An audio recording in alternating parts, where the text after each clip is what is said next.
Welcome to this episode of Get Inspired with Real Talk, brought to you by GetInspired SWFL, Southwest Florida. Today's host is myself, Shay Penry. All right, let's spin the wheel and see what we get for our topic today.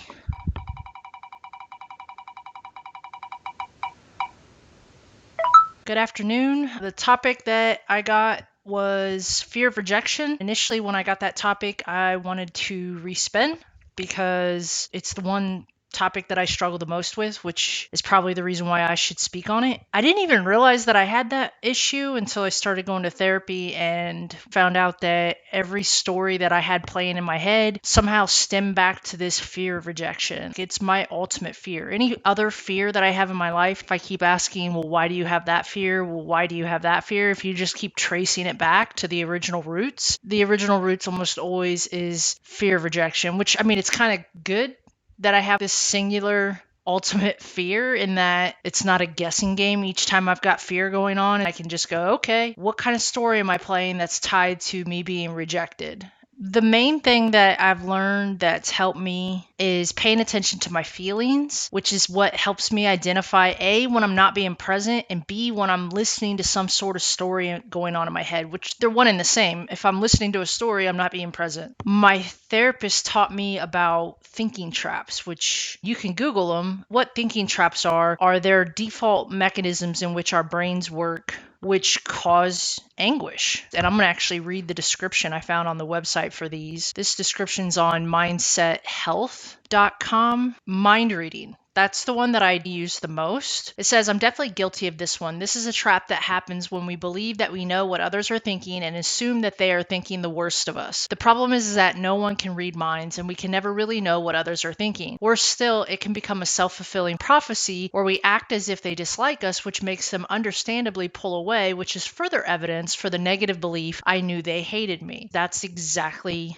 what I would do. That self-fulfilling prophecy creates the very fear that I have, which is that I'm going to be rejected. I would go to a meeting or I would go to someone's house. I would go to something and I would get into that story in my head about they didn't acknowledge me, then start mind reading. Well, the reason they didn't do that is because they don't like me. And so then my energy would shift and then I no longer would interact with them, which then of course would make them pull away. The other one that I do a lot of is black and white thinking. The description they have for this is a trap that occurs when we only look at situations in terms of one extreme or the other. Most of these thinking errors that I have are with people or relationships. So like with the black and white thinking, if somebody does something that I deem is wrong, they didn't text me back or they canceled plans, I will use that one instance to categorize that whole entire relationship. I'll go, well, they didn't really like me. I'm just not going to return any texts from them anymore, regardless of how everything had been up until that point. Maybe they'd been an amazing friend up until that point. If I make a mistake, instead of being understanding that I'm human and that overall I'm a good person and I try to do good and I have good intentions, I won't give myself compassion. So this is another document that I found from northcoastprep.com. It gives you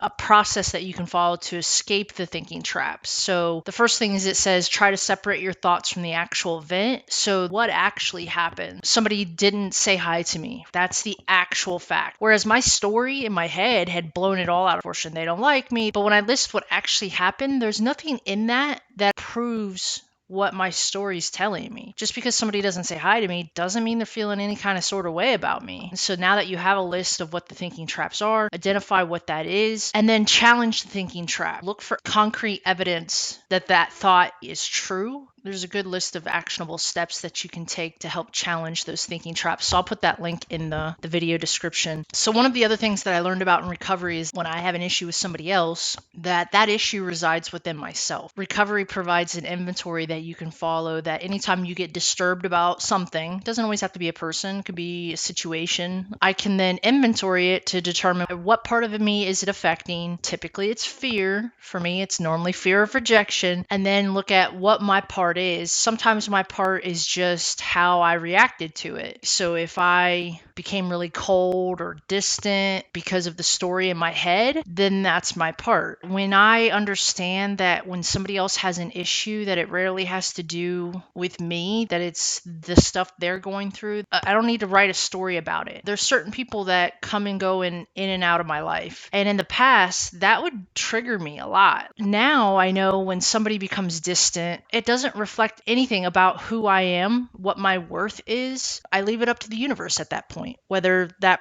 person's going to make their way back into my life or they're not. I used to try to force relationships because I didn't want to be rejected. I didn't want that to reflect back on my worth, which I used to think that it did. Thank you for listening to this episode of Get Inspired with Real Talk. Don't forget, be sure to subscribe to this channel as well as check out our website, GetInspiredSWFL.com. Out on the website, you'll find all kinds of good things. You'll see information concerning any upcoming events, some online training courses. There's a submission form if you're interested in speaking at either one of our events or even on this podcast. Go check it out. Thanks.